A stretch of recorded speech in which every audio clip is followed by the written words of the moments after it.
Dead Island is a game from 2011, and one of my favorites. Since Dead Island 2 is hopefully right around the corner, I wanted to do a detailed review of the first game, and maybe Riptide. I will be using the Steam port of the original non-definitive edition, because I am cheap. When you launch the game, you are introduced to this cutscene. Cut 'em up, butcher style gators in the swamp. Red light, leave them dead running like a track meet. Scared of nobody. You know who I am. Give any idea who you're fucking talking to. Or maybe you saw me in the playoffs. I played for the fucking goddamn champions. Cooking meat, cannibal trying to eat. I got a zombie army, and you can't harm me. Hey, watch it. You voodoo bitch. Drink blood like a vampire without warning. Who do you voodoo bitch? Stand up. Sam B got the thing that go bump in the night. Whoa. Who do you voodoo bitch?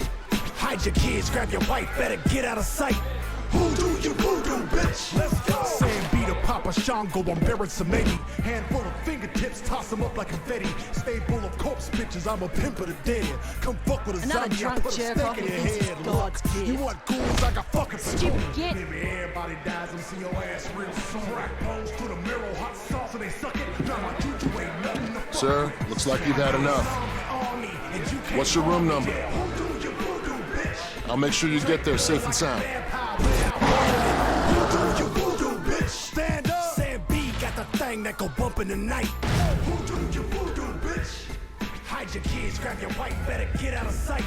Who do you voodoo bitch? Let's go. Excuse me, lady. Are you okay? Can you hear me? What are you doing, sir? This is the woman's restroom. I got a zombie on Sam B can't harm me. Who do you voodoo bitch? Excuse me, sir. Are you okay? Who do you voodoo bitch? I rip your arms off with my bare hand. Who do you voodoo bitch? Yeah. Smack your mama with it. Who do you voodoo bitch?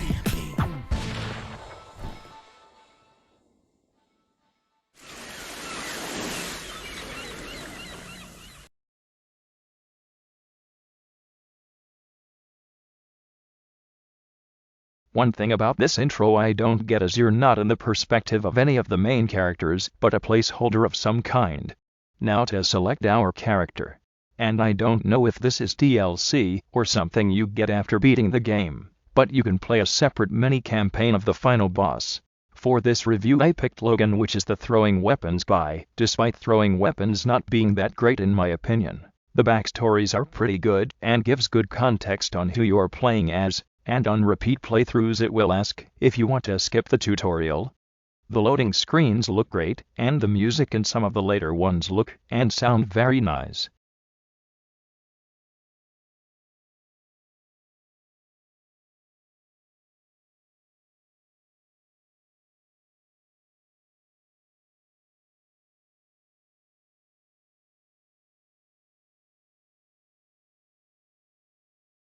When you wake up you are immediately put into the game, but as one of the 4 main characters and not the placeholder guy.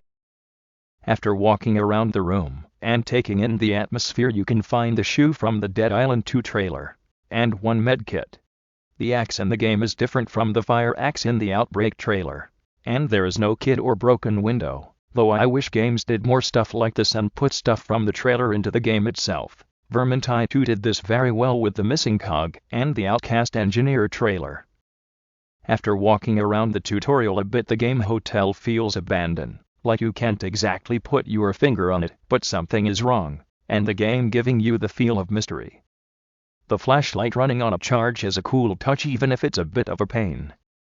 The door bashing also brings flair to the game even if it feels like a cheap gimmick at times.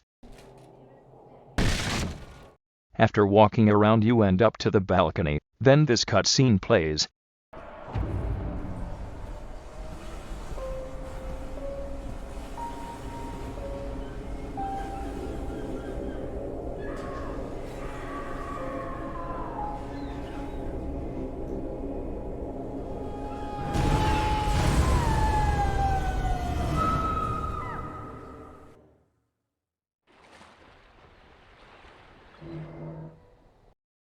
The view is absolutely wonderful, because not only is it a low poly render, but it's also a view of the first main area of the map.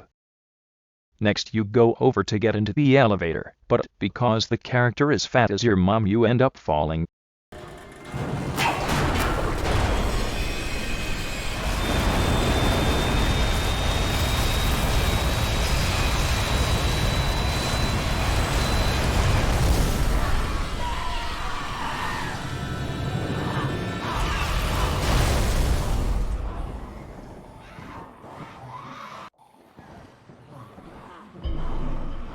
I can see you through the camera. Feeling alright, mate? No shakes? Fever? Chills? Good. I'll introduce myself later. Right now, we gotta get you the hell out of there. Do exactly as I say, okay? You're gonna have to trust me. First, you need to get hold of a weapon.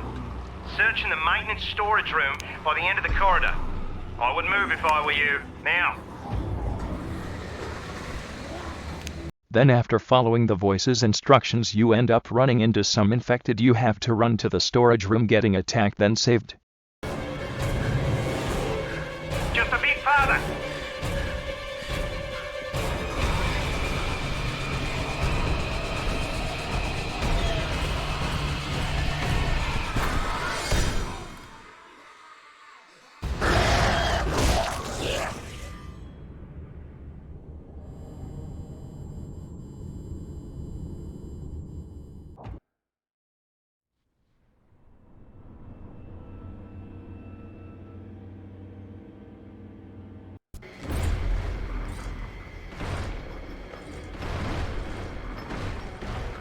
The lifeguard said no. You heard what he said. Can you hear what's going on out there? You won't go inside here? I'm doing it. No! Didn't I bloody tell you? No, stop! Wait! Hey! You can hear me? Do you understand what I'm saying? Nod your head! Nod your bloody head! I ain't asking you again. Oh, thank God. I'm a doctor, not a bloody executioner. Do you know how close we came to bashing your head in? After being saved and spared you are brought to a hut with other survivors, while the guy who saved us is fighting the infected alone outside. Why won't anyone help him? You going out there? You're not gonna help him. You at least have a weapon? You need... Please! He's the only one protecting us. All right. This is fucking crazy. On 3. 1, 2, fuck it, 3!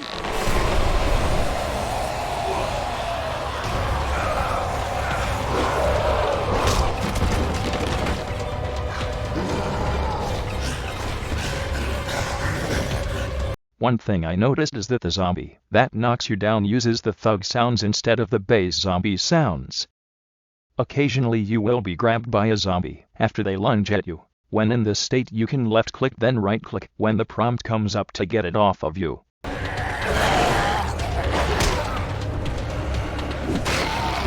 After saving Sinamwe, the start of Act 1 begins. Over there!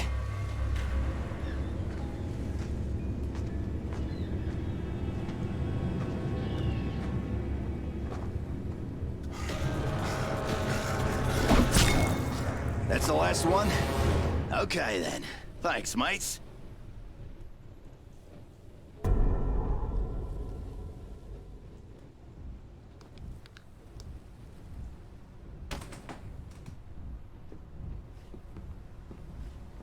Are you there? Hello? Can you hear me? Shit. Hello? We were just attacked. Listen, your friend from the hotel's awake. You were right about him being immune to this thing. If it wasn't for him, we wouldn't have made it. Maybe now we can hold out until help arrives. There is no help. This thing can't be stopped. I saw how it took my wife. You need to get out of there, and I can help you. I can arrange for transportation, by air, by sea, but first you need to get here, to me. I have many sick and injured here, mate. They're crazy with fear. Tell me where you are. Where are you? You there, mate? Hello? Hello? Oh, God damn it. We didn't think you were gonna make it. Kill them all. That's it. No thanks to Name's you. John Cinemoy. I'm the head lifeguard here. The voice on the radio told me you were in trouble at the hotel. Said you were resistant to whatever this is. I didn't believe it, but then I found you and I saw the bite marks. You got no symptoms, but those aren't love bites, are they? Look, I don't know who you are or how you know that guy on the radio, but he's our only connection with the outside world. We keep losing the bloody signal. We have a monsoon coming. So here's the thing. We need to move everybody to the main lifeguard station. There's an ambulance there and more equipment and a stronger radio with an antenna. I hate to ask, but we can't do this without you. Will you help me? No Yes. thanks to you. Good. First off, we need an access card to get past the security gate. Mine's in my room. With all the commotion, I forgot to take it with. It's in Bungalow 11, by the pools. Take a weapon and watch yourself. You may be immune. That don't mean you can't die. When you're in menu, the mouse movement is very stiff because I'm pretty sure the game was meant for console. The gameplay in combat is fairly simple. WASD to move, click to attack, and right click then click to throw. The more you use a weapon, the more damaged it gets, making it weaker. After getting the keycard, you make your way back to Cinemoy. The map layout is very good, and the map itself is actually huge.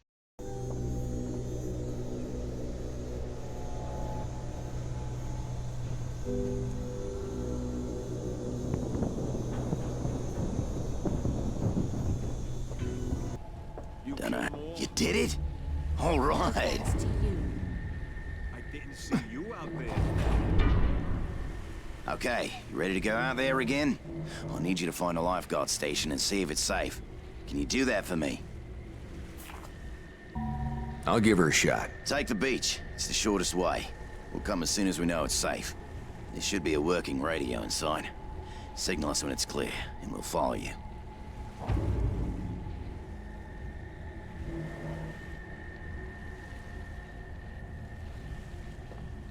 One thing I wish many games don't do as much, but adds a lot to the game, is scripted events, like this one where you can save this guy from the car from a bunch of zombies.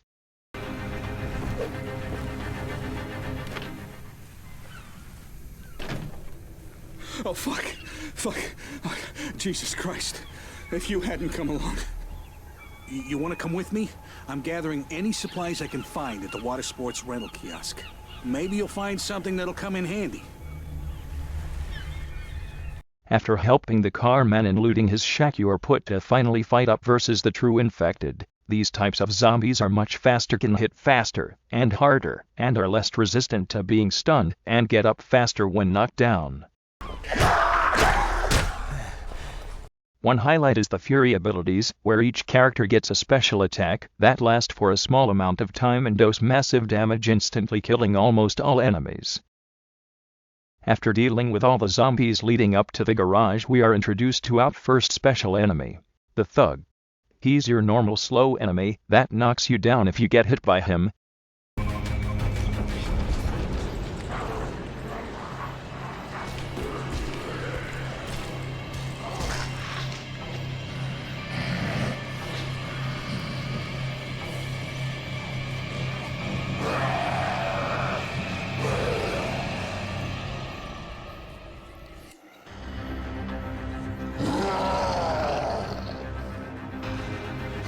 Another thing that's cool is this plane that ends up crashing, and I think you end up finding the plane in the future.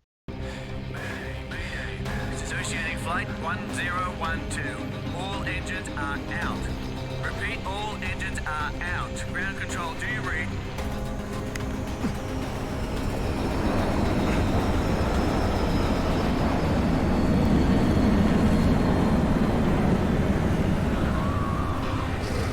Now that we're done clearing out the lifeguard station, we have to do about 3 side quests to progress the story. I don't really like this because the feel of you being forced to complete side quests doesn't work well with the questing in this game, but only for this part, even though the side quests make sense and do give you good rewards, like giving you a car and food and medicine for survivors and stuff like that. It makes the game feel oddly slow the first or second time around.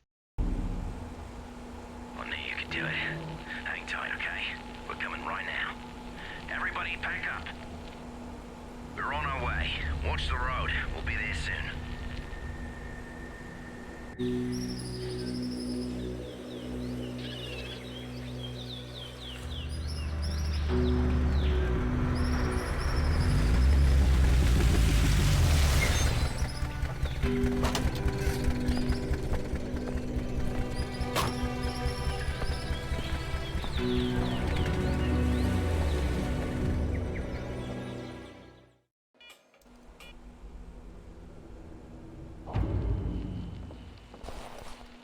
Nice job, mates. We're safe now, thanks to you. But we won't make it long without food. Help don't come soon, we're gonna have to head to town. Meantime, maybe you could see if anybody needs help. The safe zone music is very peaceful for the most part, but also very soothing even though this isn't the best example.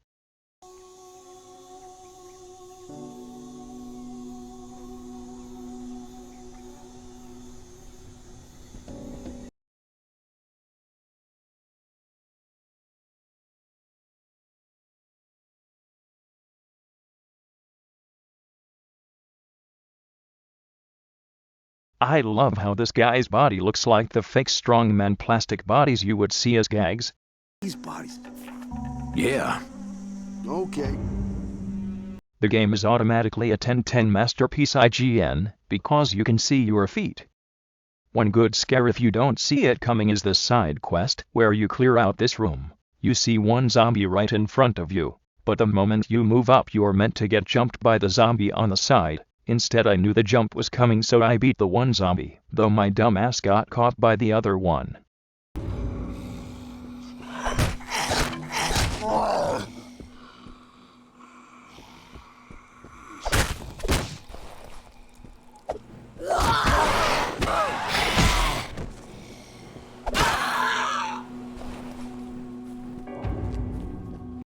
One thing I'm not a fan of though I got used to is the steering wheel on the right side of the car. As a hamburger American, and all the other games I play I'm used to it like that, though it's pretty easy to get used to after some time. After doing some side quest I ended up at the second safe zone, the Lighthouse. Only on this playthrough I just noticed that the leader guy is one of the guys that saves you in the hotel in the prologue.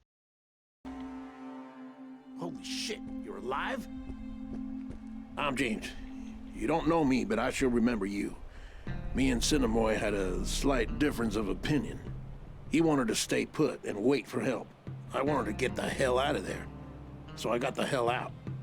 Now, we're working on setting up the Lighthouse to signal for assistance. We sure could use your help. You got it. Now, if you want to get off this island with the rest of us, go talk to my people. I originally wanted to do one big multi-hour video on this game, but I realized that will take almost a year with my schedule. Plus I want to improve and hopefully get feedback from this video. I hope you enjoyed and come back for part 2.